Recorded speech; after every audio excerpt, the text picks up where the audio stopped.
Teď bych pozval paní inženýrku architektu Janu Kupcovou, která by vám teda měla zkusit přiblížit koncept cohousingu, jakož to něčeho, o čemž já radši vůbec nebudu nic říkat, protože to je její tady to. Tak pardon.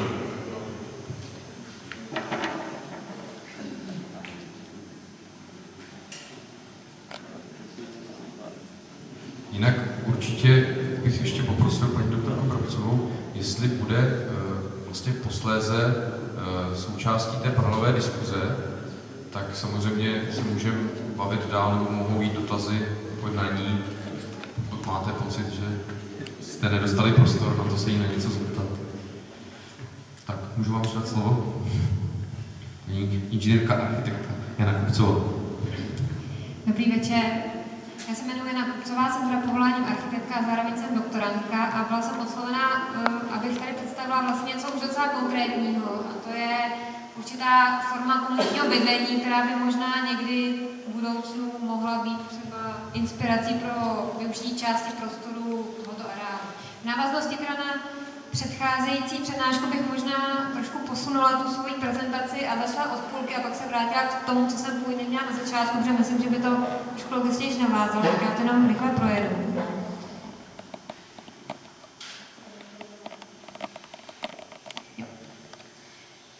Já jsem vlastně chtěla představit konkrétně nějaký případ cohousingu, což je nějaká určitá forma komunitního bydlení, vlastně na příkladu z Dánska, z města Odense, což je teda třetí největší město v Dánsku, které má 170 000 obyvatel, takže je to dost odlišná jakoby, situace z hlediska velikosti toho města, ale je to vlastně stejný problém. Byly tam sklárny, docela rozsáhlý areál industriální vlastně za hranicí původního historického centra.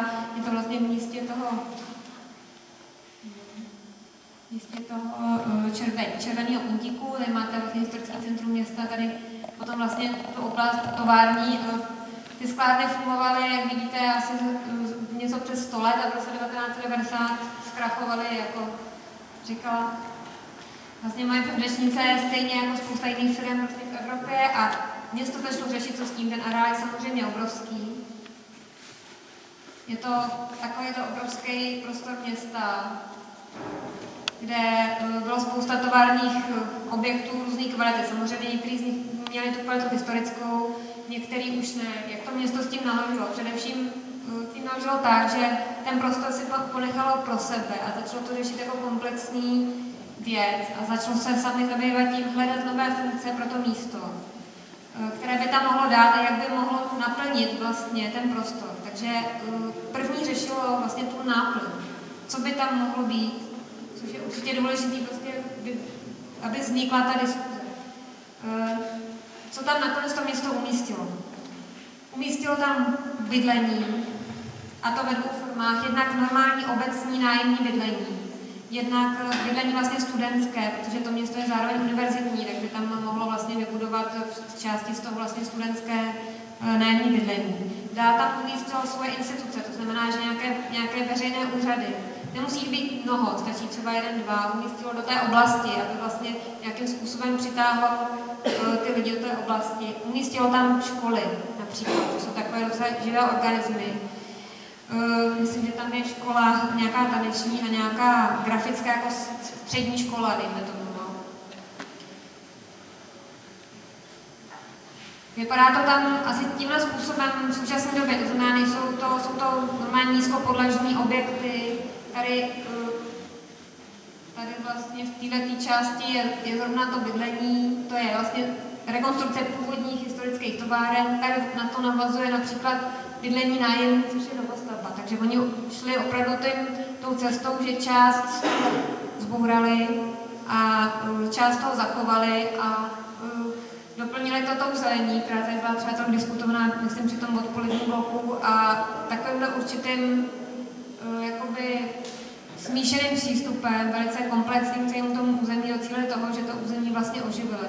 A nemůžeme si představit, že to je nějaký exkluzivní území. Třeba takhle to vypadá relativně uklizeně z těch fotografií, ale když se podíváte do druhých stran těch bloků, tak vlastně to rámují třeba prostory nějakých autoopraven nebo běžných proden, něco jako třeba tady vidíme při té ulici 17. listopadu, taky, že ten parter je nějakým způsobem oživený a není to nic, co by mělo nějaký exkluzivní charakter. Je to prostě běžná funkce, která se tam našla své místo, protože zrovna byla při té ulici a to se samozřejmě pro tu funkci hodilo. Co je vlastně cohousing? Cohousing je bydlení, kde je hodně zapojená jakoby komunitní složka jakoby života. To znamená, že ty lidi, kteří tam žijou, se dobrovolně rozhodnou, že budou spolu aktivně spolupracovat a budou spolu nějak sousedsky žít ve větší míře, než jsme třeba zvyklí z běžného činžovního domu. To znamená, že například spolu plánují společné večeře, dejme tomu 3krát týdně, mají nějaké společné oslavy, svátků, vzájemně si třeba pomáhají tím, že si, dejme tomu, hlídají děti, pokud jsou to případy, že tam bydlejí rodiny. Je to prostě takový jakoby intenzivní, živý sousedský život, který se, dejme tomu, ze současné doby často třeba vytratil. Hodně o tom mluví lidi převážně třeba ze sídlišť, že vlastně ta anonymita toho bydlení třeba v tom bytovém domě je taková, že ani lidi neznají sousedy na vlastním patře. Tohle je prostě něco, co sleduje úplně opačný cíl, aby ty lidi sami svýma aktivitama docílili úplně opaku, aby se ti sousedi znali, což samozřejmě vede k tomu, že se potom vzájemně lepší starají o celou tu oblast, o všechny ty místa, sdílejí spolu věci, to znamená, že třeba se starají o ty zahrady okolo, mají jednu sekačku, 20 domácností má jednu sekačku na trávu, musí mít každá domácnost svou sekačku na trávu, mají společnou prádelnu, ale to je spíš historická záležitost, protože třeba ve skandinávských zemích se hodně pere jako společně. Tady je vlastně detail toho areálu, kde je všechno možné a to bydlení je vlastně realizované v těch jako konverze těch historických věcí. Co je důležité je, že každé v takovéhle formě bydlení má každý své soukromí, svůj plnohodnotný byt. To znamená, že je to opravdu normální domácnost, kde máte normální svou kuchyň, úplně všechno máte tak jako v běžné domácnosti, jak to znáte vy, ale máte něco navíc vlastně. A to něco navíc je to, co máte společné. Tady je záběr vlastně do těch společných prostor, které zase jsou jako skromný, není to nic, je to prostě obyčejný, nějaká obyčejná společná místo, kde se ty lidi můžou sejít, obyčejná společná kuchyň, kde si uvaří tu večeři, není to nic extra. To, jaká je míra toho komunitního života, se ta komunita stanovuje sama. To znamená, ta komunita je specifická v tom, že to jsou lidi 40 až 60 let, to je stanovení. Vlastně je to obecní nájemní bydlení, je to vlastně opravdu, jako má to obec, je to nájemní bydlení, ale má tam limity, že vlastně tam mohou bydlet jenom lidi mezi 40 až 60 a nesmí mít děti. Jo, ta komunita se stanovila takové limity, existují komunity jiný, seniorský, třeba od 60 výš, nebo lidi normálně jako více generační komunity, kde žijou normálně rodiny, běžná svatba, obyvatel, tak jako to známe z každého vlastně bytového domu, nebo třeba i nějakého souboru řadových domků někde. Tady ta komunita je v tomhle specifická, že tam teda ty děti nejsou, takže to samozřejmě trošku udává taky charakter tomu komunitnímu životu, takže se 3krát týdně schází ke společným večeřím, oslavují spolu nějaký svátky a pořádají občas nějaký výlety. Není to nic jakoby extra, ale udržuje to vlastně ten dům, ve kterém ty byty jsou v nějakým takovým sousedským, kladným, pozitivním naladění. Kromě toho, že vlastně se jakoby takhle se organizují takové ty aktivity, jako je ta večeře, svátky, a tak mají samozřejmě jakoby s tím i tu práci, že se o ten dům musí starat.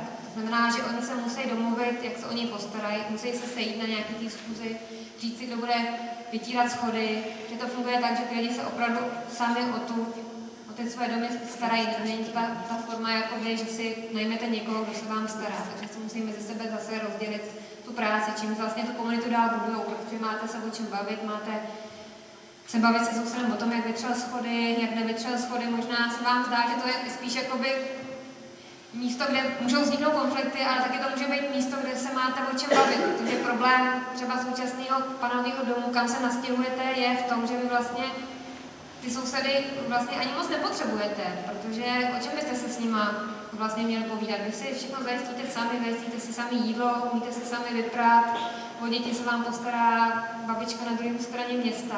Takže vlastně vy ty sousedy jakoby nepotřebujete, což je vlastně strašná škoda, protože tam máte spousta lidí, kteří se kterými byste mohli navázat nějakou vazbu, ale vy se s nimi musíte mít co říct a proto s nimi musíte mít nějaký společný úkol anebo nějakou společnou zábavu.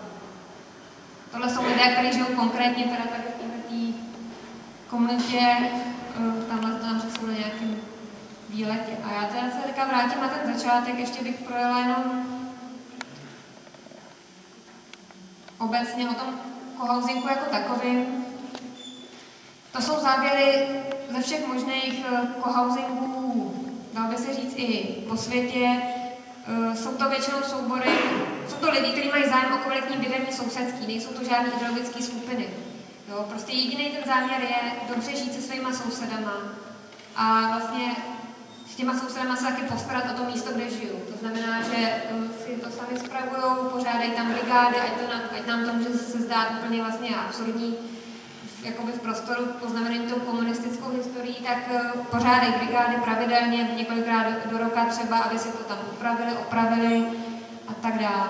Hodně výhodný je to samozřejmě pro rodiny s dětmi, kterým hodně vyhovuje vlastně to široké komunitní zapojení, stejně jako by třeba lidem po odchodu dětí z domova nebo potom seniorům. Proč to dělají? Je prostě ta hodnota toho sousedského života je pro ně jako vysoká, cítí se bezpečně, když znají své sousedy, je jim příjemný žít prostě na tom místě, kde žijou opravdu intenzivně. Co je podstatné, že ta forma může být úplně jakákoliv, to znamená, že oni to můžou udělat stejně tak prostě v činžovním domě, stejně tak v novostavbě nebo v řadových domkách.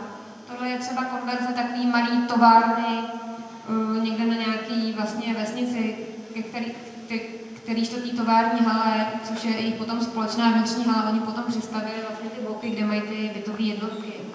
Tady to je třeba nějaký soubor, vlastně jako novostavba, dejme tomu z 80. let, vidíte, že to je velice jakoby skromný a jednoduchý.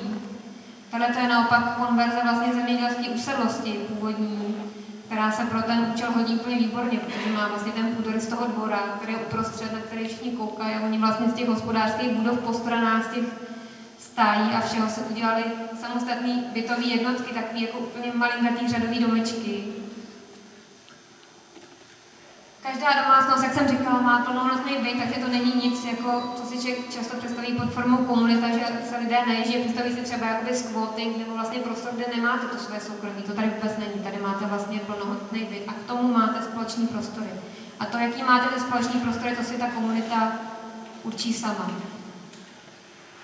Tady vidíte, co můžou mít ty lidé všechno společného. Můžou mít společný technický zázemí, ty prádelny jsou velice častý, můžou společně chovat zvířata, můžou mít zeleninové zahrady, můžou mít spolu tělocvičnu, mají vždycky tu společnou jídelnu nebo nějakou společenskou místnost s kuchyní, kde se jakoby scházejí. Těch možností je prostě spousta. A jak říkám, musí mít důvod se sejít. To znamená, že ti lidé se organizují to společné stolování, což samo o sobě už je proces tak jako složitý to zorganizovat, že vlastně to podněcuje další ty vztahy mezi těma lidma. To znamená, někdo to musí uvařit, někdo tam musí přijít, někdo to musí naplánovat a už to je vlastně téma do diskuze. Pak se společně starají o ty prostory, to je ta společná práce a samozřejmě z toho, že se vídají často, potom vyplyne i to, že ty lidi mají chuť se potom třeba sejít, když je ten Mikuláš, tak se tam prostě udělat dohromady toho Mikuláše nebo nějaký svátek jiný regionální oslavit prostě v tom místě, kde žijou s těma sousedama, protože to není o tom, že by ti sousedé byli jako vaši blízcí přátelé. Ní si uvědomit, že vztah sousedský je trošku jiný. Je to vlastně člověk, kterýho máte jako třeba dobrýho kolegu v práci. Je to prostě něco jako kvalitní kolegiální vztahy. Dokážete se s tím sousedem víc vstříct, ale nemusí to být soused, který si bude myslet to samý o světě jako vy. A co je ještě podstatný říct, že tady tyhle ty soubory, ať jsou to soubory rodinných domečků, nebo to může být ten činžák, nebo úplně cokoliv si představíte, nebo konverze takovýhle fabriky, tak můžou mít různý vlastníky. Buď si to ty lidi vybudují sami, vlastně od spoda, že to je něco jako společenství vlastníků jednotek, to znamená, že se 20 domácností domluví a třeba si postaví nějaký takovýhle soubor. A nebo naopak, to může iniciovat ta obec, která naopak má třeba nějaký prostor, který potřebuje využít a potřebuje třeba nějaký nájemní bydlení, tak může vlastně dát podnět k tomu, aby to bydlení, které tam bylo vlastně tohohle charakteru. Ta obec si tím pomůže protože tak, že vlastně se ty lidé o to potom starají.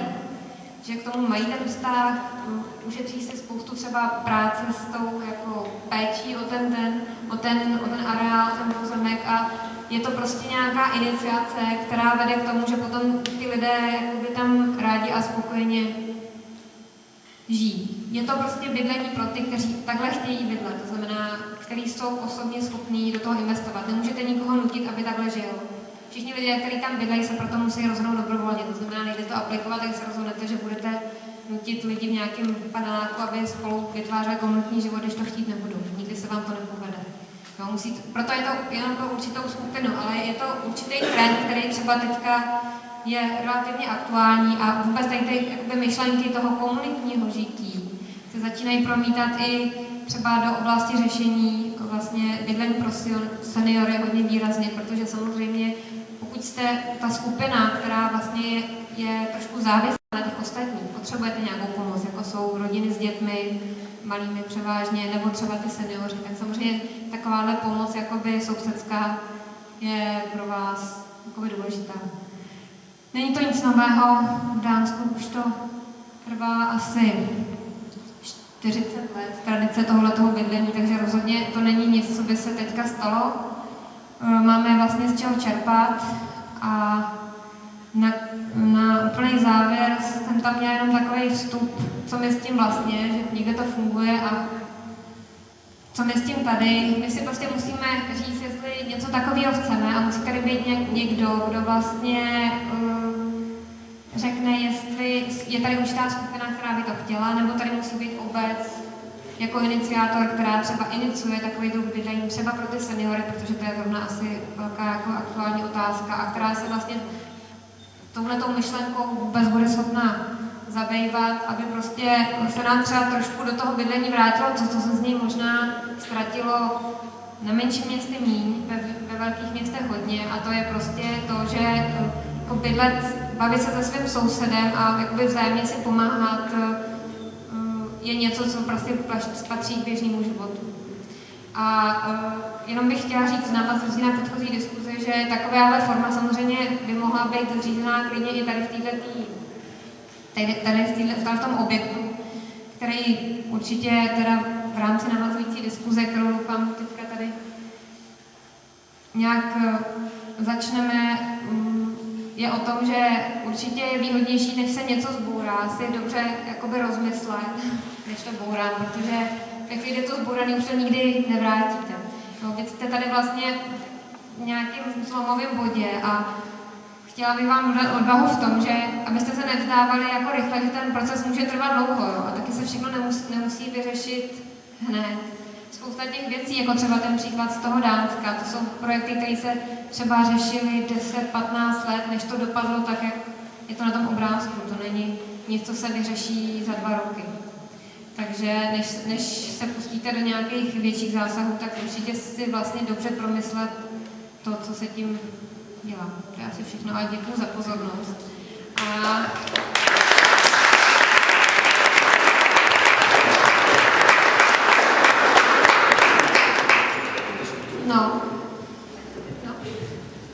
Já jen koukám, že my jsme měli skončit v podstatě v 18:20 a máme 18:05, takže se nám nabízí krásných 15 minut na diskuzi.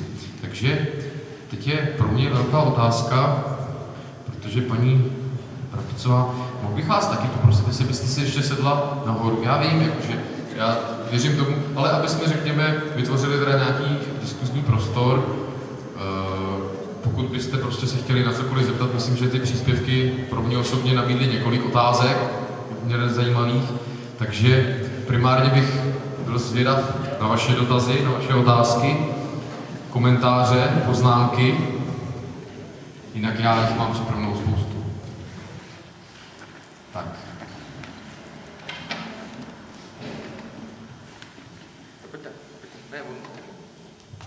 Dotaz, paní doktorka Prapcová má četné zkušenosti z mnohých tedy těch renovovaných průmyslových areálů, zdůraznila architektonické hodnoty a tak dále.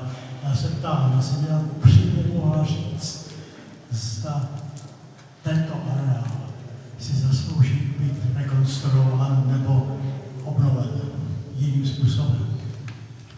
se zeptat, jestli jste někdy v Perle pracoval?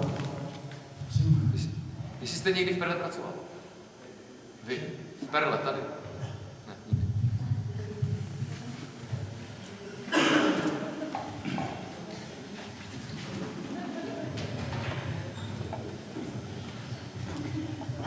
To je asi to, co jsem se pokusila říct v závěru toho příspěvku. Jako, vy se na to můžete dívat dvěma způsoby. Jeden z nich je ten, že ta společnost to prohlásí nějak za cenný historický dědictví a pak to samozřejmě začne chránit už sama ta společnost. A ten druhý je, že je to cenný dědictví, protože je to důležitý pro lidi, který nějakým způsobem je to spojený s jejich životama. Někdy se samozřejmě i tyhle dvě funkce jakoby protnou, ale já si osobně myslím, že tenhle areál nemá šanci na to, že by byl nějak památkově chráněný nebo že by byl považovaný za hodnotný. Ale položte si otázku, jako co se stane, když to vyboříte, jako my jsme se zbourali v Praze Smíchov, který zakládal charakter té čtvrti po 200 let a najednou ta čtvrť vypadá úplně jinak, ale v podstatě to ztratilo jakoukoliv autenticitu a jakýkoliv význam pro to město, celá čtvrť, prostě je to něco úplně jiného. Já si osobně myslím, že je samozřejmě by bylo na velký rozbor a diskutabilní, jestli zachovávat ten areál celý tak, jak je, jestli tady není možný provést docela zásadní třeba zásahy, to je určitě druhá věc, ale připojila bych se k tomu absolutně, abych podepsala to, co říkala paní kolegyně, že jako zbourat se to dá vždycky. Ale předtím je třeba jako hodně přemýšlet, jestli je to fakt to, co se má udělat. Já osobně bych byla jednoznačně pro významnou část hledat využití. Já k tomu nemám co dodat. Děkuju. Nějakou jinou otázku, komentář, poznámku? Především teďka na prezentující, protože pak ještě bude následovat panelová diskuze, která měla být, řekněme, obecnější a shrnující. Takže konkrétně spíš si, já nevím, pokud se nebudete ptát, já se budu ptát vás. To je horší ještě. No, můžete sem, prosím. Děkuju vám. Já budu mluvit na hlas. Tak mluvte. Jestli v České republice existují příklady cohousingu v dnešní době, a pokud ne, nebo jich je jenom málo, jaké si myslíte, že jsou důvody? Tak, děkuji za tu otázku. Tak, v současné době není žádný příklad realizovaného takového souboru. A je to především proto, že vybudovat takový soubor stojí samozřejmě obrovský úsilí. Představte si, že se musí 20 domácností domluvit, aby si společně postavili dům. Asi si dokážete představit, co to v našem prostoru znamená. Je to investice finanční, investice časová, je to hrozně obtížný proces, najít místo, kde vůbec se ty lidi shodnou na tom, kde by bydleli. Takže ten proces je hrozně složitý a u nás je to v naprostých počátcích. Já jsem byla v kontaktu, největší skupina zatím, která byla a nějakou dobu se udržovala při životě, byla v Praze, která už měla třeba 12 domácností, které už o to jeli zájem a už si začali hledat i pozemek, kde by to realizovali a na tom to zkrachovalo, což je docela častý příklad v zahraničí, že na tom to zkrachuje. Ty lidi prostě se nebyli schopní samozřejmě sjednotit. Takže já si myslím, že u nás vlastně tady tyhle ta myšlenka se úplně dřív bude realizovat vlastně v tom senior cohousingu, protože to je otázka, kterou budeme muset řešit hodně rychle a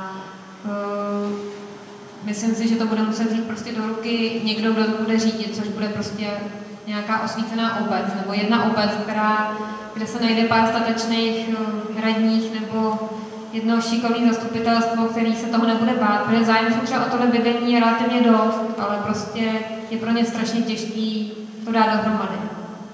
Takže kdyby se našla třeba obec, která by něco takového podpořila, postavila to vlastně jakoby jako obecní nájemní bydlení, tak si myslím, že by tam měla docela návalu.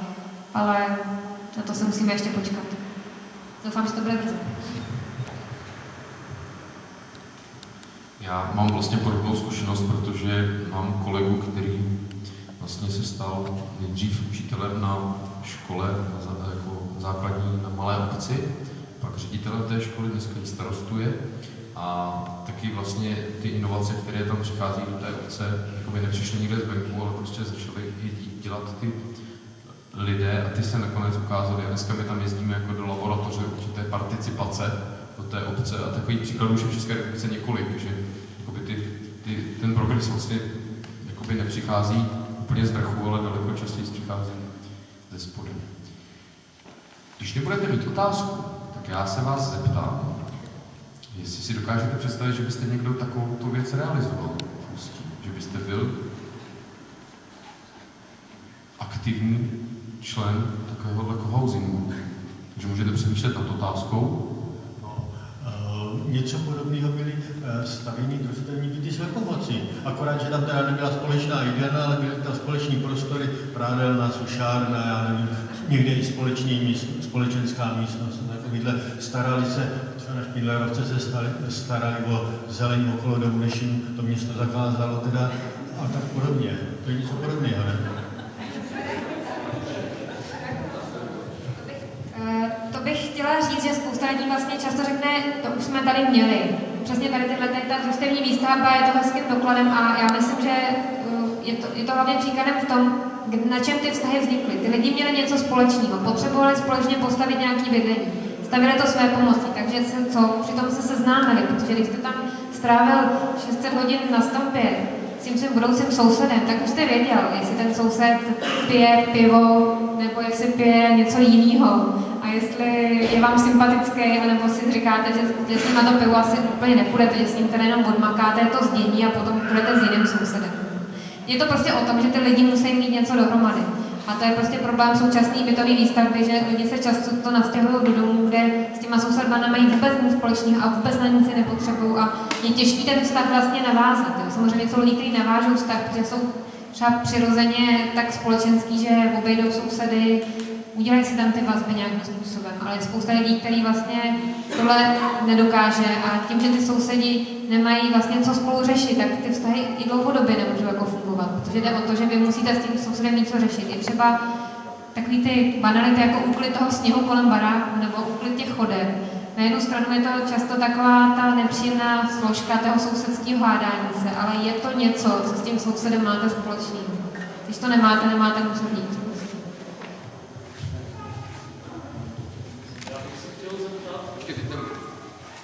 Nedostal slovo. Tak můžeš jít sem. Já bych se chtěl zeptat, když tady vlastně ten model toho družstevního bydlení nějak byl, čím vzniklo to, že se na ně vůbec se mě zdá ani nepokusilo navázat v rámci toho developerského aktivování se v těch 90. letech, kdy zažila ta republika vlastně obrovský stavební boom, takže to jenom, že to já to nevím. Krátce bych tomu řekla, musíme rozlišit stavebníka. Developer je někdo, kdo staví byty jako obchodní artikl. To znamená, že si představte, že prostě něco vyrobíte a chcete to prodat. Když je ta družstevní výstavba byla založena na něčem trošku jiným, že ty lidi si to stavili sami pro sebe a to je třeba obrovský rozdíl. Ale chtěla bych ještě k tomu, proč se to vytratilo. Vytratilo se to proto, že po revoluci prostě s tou změnou celkovou tady je neuvěřitelná jakoby touha po tom vlastnickém bydlení. Potom mít něco svýho. To znamená, že každý vám řekne, že preferuje byt v osobním vlastnictví před družstevním bytem, přestože když se potom dostanete do fáze, kdy třeba ve vašem společenství vlastníků jednotek, kde žijete, nějaký člověk neplatí, tak zjistíte, že jako v tomhle formátu právně vlastně ho vůbec nemůžete nikdy donutit, aby zaplatil. Když to máte jako družstevní, že jo, tak když 3krát nezaplatí, tak opravdu můžete jakoby vystěhovat. Jo. Takže to je prostě ta touha mít něco svýho, protože za toho komunismu všichni měli všechno společný a to jim prostě asi hrozně vadilo. Jestli k tomu třeba ještě chcete něco říct. Ne, tak to si myslím, že je ten důvod, proč to bylo předtím.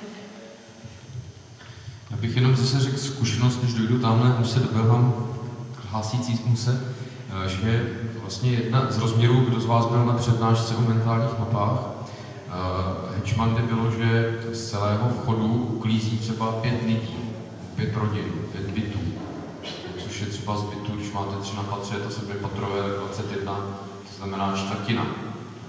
Tak otázka, co si vlastně představuje pod cohousingem, protože si tady budeme deklarovat, že budeme dělat něco společně, ale to nikdo nedělá. To je dobře, že to Robert řekl, protože já jsem chtěl říct vlastně něco podobného. Myslím si, že to hodně souvisí i s tou jako sociální a ekonomickou soběstačností, která se po té revoluci dost proměnila. Já teda jsem se narodil asi 9 let před revolucí, takže si to zase tolik nepamatuju, ale pamatuju si, jak třeba před naším barákem, já byl takovým 4patrovým paneláku tady prostě na sídlišti, se stříkala každou zimu hřiště. Dělali to kluci našeho a z protějšího baráku a bylo to něco tak jako automatického. A vlastně já jsem na tom hřišti vyrůstal a nedokážu si představit, že by se něco podobného dělo i v dnešní době. Jednak kvůli cenám vody, ale i kvůli tomu, že to nikdo nechce dělat. No především kvůli tomu, že to nikdo nechce dělat. A neumím si představit, že bych jako obešel sousedy, kdybych já dneska jsem sebral a obešel sousedy, jestli postříkáme zimní hřiště, tak by se na mě všichni koukali jako na blázna, že jsem se pomohl, protože každý začíná, každý bydlí za svým prahem. A to, co se děje na chodbě, už je problém. A vidím to i na tom obyčejném mytí schodu, kdy prostě opravdu, kdyby nás tam 8 partají a z toho třeba 3 neuklízejí vůbec. A jim to úplně jedno. Každý prostě žije na tom svým vlastním písečku. A jak se ptali, nebo jak se ptal, jestli si můžu představit, že by se tady něco takového uskutečnilo jako stane o tom Stonewallově, tak já se teda představit neumím, kor v Ústí.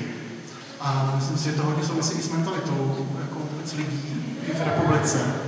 Jaký Češi jsou, podle mě jsou úplně jiný než Dánové, v historii, kulturou a podobně. Takže možná v tom seniorském bydlení, ale tam zase je problém ten ekonomický. Takže myslím si, že to je projekt, který aspoň v nejbližší době tady by realizovat podle mého názoru.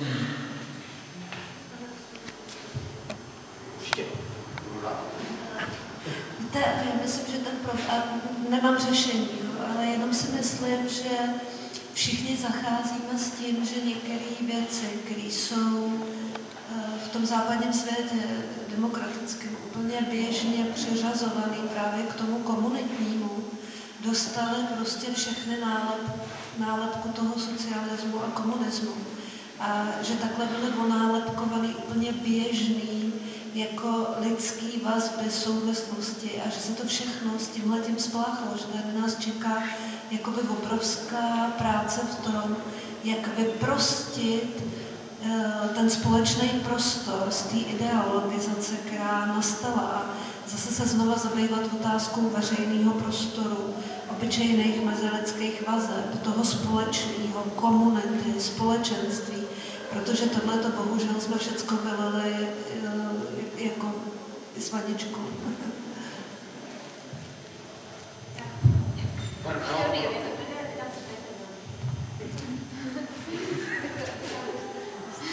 Já bych ještě k tomu chtěla říct, ono to vlastně vypadá v tom zahraničním příkladu, tomu dánském, že to je prostě takový, že to všichni dělají s radostí a nadšeně a něco tam všichni tak správňánsky. Z toho bych vás chtěla vyvést, není to tak. Ten cohousing je založený na tom, že jsou tam pravidla prostě. Tam je řád a ten řád je potřeba dodržovat. A ty pravidla jsou akorát dobře propracované. Takže tam je opravdu seznam na to, kdo má kde uklízet. Je tam, co má a jak má uklízet a když to neudělá, tak ty ostatní opravdu pěkně mu vynadem. Jo, a je to o tom, že to je prostě akorát hrozně dobře zorganizovaný a že tam máte ty povinnosti prostě jasně daný. Není to jakoby benevůle těch lidí, protože já souhlasím s tím, že prostě tady všechno, co je jakoby společný, vypadá, že je strašidlo pro nás. Jo.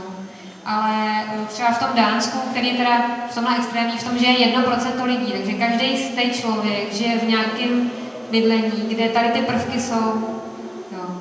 Což není tak málo.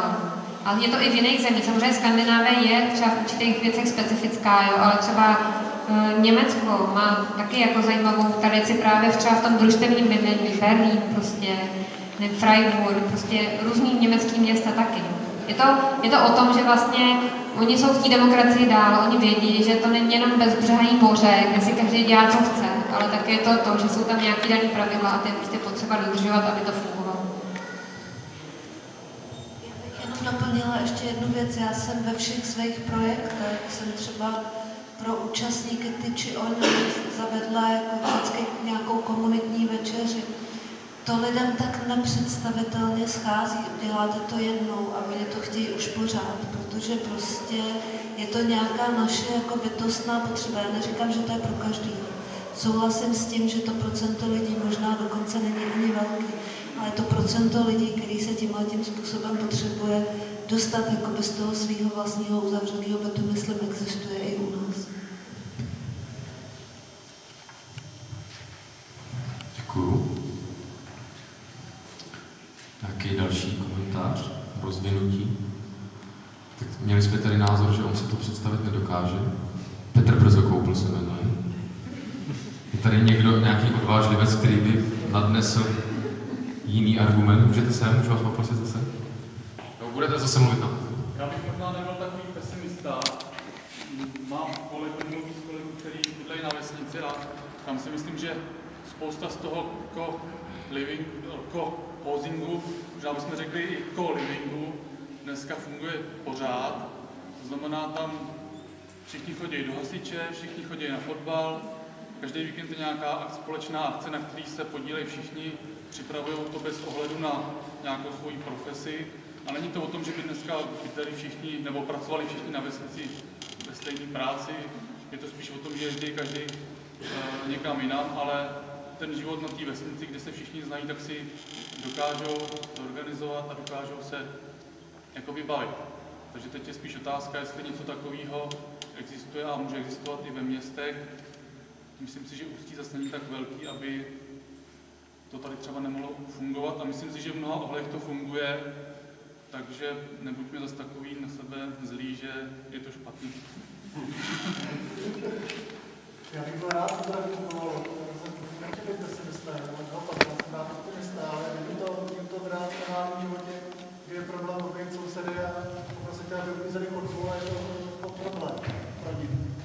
Možná to sídliště jakoby speciálně je příklad toho, že vznikalo v nějaké době, nastěhovali se tam lidi jedné generace, měli stejně staré děti, dělali ty děti, ještě stříkali ten led, pak ty děti odrostly, ty lidi se různě promíkali a teď v těch panelákách vidí vlastně u nás měsíce různých lidí, kteří těch společných zájmů nemají tolik. No třeba konkrétně v tom našem paneláku žijou v podstatě lidi 30 let, žijí tam většinou starší lidé a paradoxní tím, co tam žijí tak dlouho, tak neuklízejí. Kteří na to byli zvyklí dřívějška, tak neuklízejí. Myslím, že se bojí, aby neuklízeli moc. Já to samozřejmě vládě jenom říkám. Je to jasné. Tam žijou 50.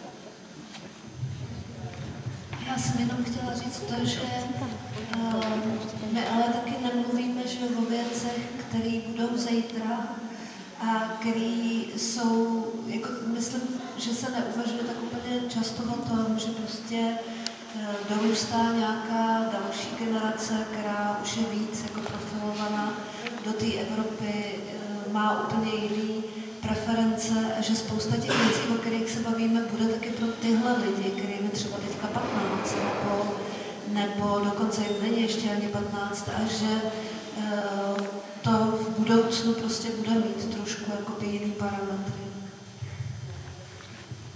Já si myslím to samý, protože ta společnost se určitě nějakým způsobem bude proměňovat. To se všichni cítíme, že jsme v nějaké době, kdy se mění všeobecně ty společenské hodnoty a kdy ten příklon k tomu lokálnímu, komunitnímu, místnímu je prostě vyšší, než bylo třeba dřív. Takže tohleto s tím určitě bude ruku v ruce a jenom prostě výzva pro všechny, když vás napadne, že byste chtěl řídit to kluziště, tak zkuste ty sousedy obejít. Oni vás sem nejhorší, co vám budou smát, ale vlastně už to nemůže být horší, tak třeba tím něco podnítíte. Mně se to vlastně stalo, já bydlím v bytovém domě z roku 89, který byl právě ta družstevní výstavba, takže ty původní družstevníci se tam vzali velice dobře, protože to společně stavěli a vlastně za těch 20 let to úplně chcíplo, protože ty lidi se tam proměnili, vlastně to trošku ten sousedský duch tam vyčpěl a teď jsme vlastně zjistili, že tam vlastně jsou lidi, kteří chtějí něco dělat, ale je prostě potřeba, aby to někdo zorganizoval. Vždycky se musí najít někdo. Těch iniciátorů samozřejmě není mnoho, ale vždycky je potřeba, aby ten někdo, kdo má tu sílu, aspoň ty sousedy obejít, aby prostě se překonal a obešel. Protože pak zjistíte, že nebudete sám do celého kluziště, že vás bude 5 a 5 už se to dobře plouže. Já jsem jenom ještě chtěla říct takovou jako jednu optimistickou věc, tím, jak prostě bydlím v Praze, tak před pár lety se jako na Kubáně udělalo farmářské tržiště. Byl to neuvěřitelný hit a vlastně člověk řešil to, jakým způsobem teda dojet tam. Teďka po Praze existuje mnoho farmářských tržišť a já bydlím v Nuslích a na té ulici jsou v tuhletu chvíli 3 až 4 kamenný obchody, který prostě fungují jako s farmářskýma produktama. Jako ta starost, co budu dělat v zimě, úplně jako odpadla, protože vlastně, a to je něco, co jsem si nedokázala představit, že bude tak šíleně rychle, že třeba za 3 roky z toho budou kamenný obchody, který pomalu začínají mít řetězce, jako už se profilují firmy Česká stodola, Sklizeň, já nevím co, jako já bych nebyla tak pesimistická v tom. Na některých věcech vidíte, jak to jde vlastně svým způsobem docela rychle.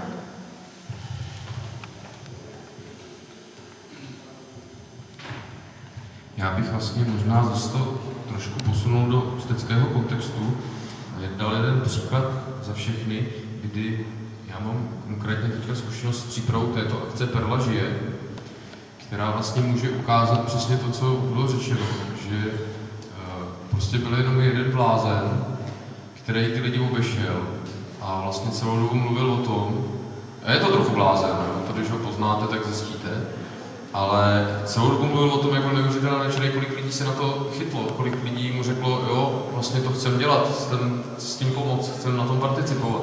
Takže úplně přesně na této akci tady v tom městě v Ústí podepisuju, že stačilo, aby prostě se našel jeden člověk, který to obejde.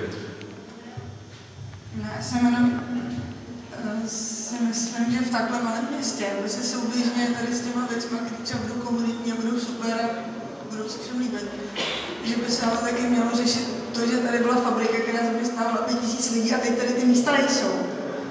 A je fajn, že teďka jsou nějaký děti, kterým jako je 15 a půjdou na střední školy a pak půjdou na vysoké školy.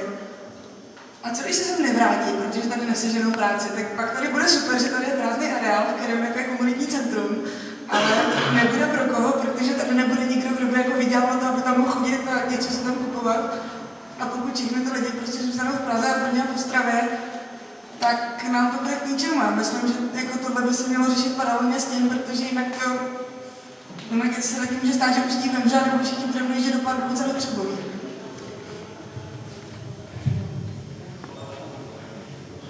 Nevím, jestli tady nedošlo k určitý nepřesnosti. Třeba já v tom, o čem jsem mluvila, to vůbec nic z toho není míněno pouze jako komunitní centrum, který vlastně generuje nějaké nevýdělečné činnosti pro areál této velikosti a vůbec pro revitalizaci jakýhokoliv objektu jsou nutné smíšené funkce.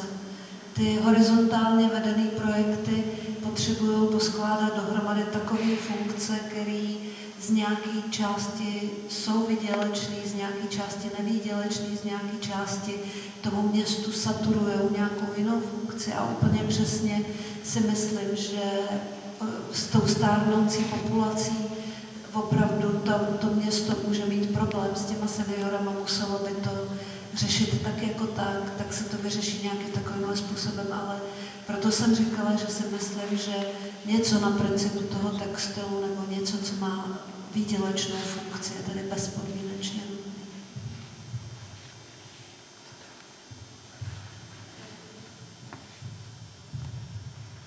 No, já jsem to, jestli můžu, jako, jak jsem to já pochopil, tak já si taky nemyslím, že jde o to, že tady máme nějaký komunitní centrum, ale že i komunitně se dají plánovat ekonomické aktivity. To znamená, že my si tady můžeme prostě zakládat nízkoprahový prostory pro začínající firmy a dělat to naprosto komunitně. Tak to je moje